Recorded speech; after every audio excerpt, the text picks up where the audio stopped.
मित्रांनो, औरंगजेब कबरीतून का काढला तुम्हाला माहिती आहे का? किंवा यापुढे पण काही दिवसांमध्ये अशाच पद्धतीचे हिंदू मुस्लिम विवाद इतिहासातून उकरून काढून आपल्याला मूळ मुद्द्यांपासून दूर कसं नेलं जात आहे याचं आपण लक्षात घेतलं पाहिजे. आता या देशामध्ये शेतकऱ्यांवर 11 लाख कोटीचं कर्ज आहे असं सांगितलं जातं, पण ते माफ करण्यासाठी सरकारकडे पैसे नाहीये किंवा त्याच्यावर काही दुसरा मार्ग काढण्यासाठी पैसे नाहीये.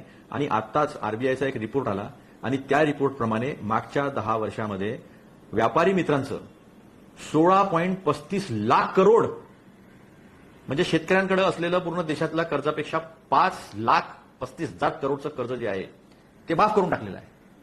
आणि अशी माहिती येते आहे की हे 29 लाख करोडचं कर्ज आहे आणि हे हळूहळू हुशारीनं माफ करण्यात येईल. मग आम्हाला एक सांगा की शेतकऱ्यांनी बेरोजगारांनी या सरकारचं काय बिघडवलं आहे की हे सरकार त्यांच्या मुळावर उठलेलं आहे. दुसरा एक आकडा आलेला आहे ट्रेड अँड कॉमर्स मिनिस्ट्रीचा, त्याच्यामध्ये स्पष्टपणे असं दिसत आहे की या क्वार्टरमध्ये मागच्या 3 वर्षाच्या तुलनेत 10.29% आपली निर्यात घटलेली आहे.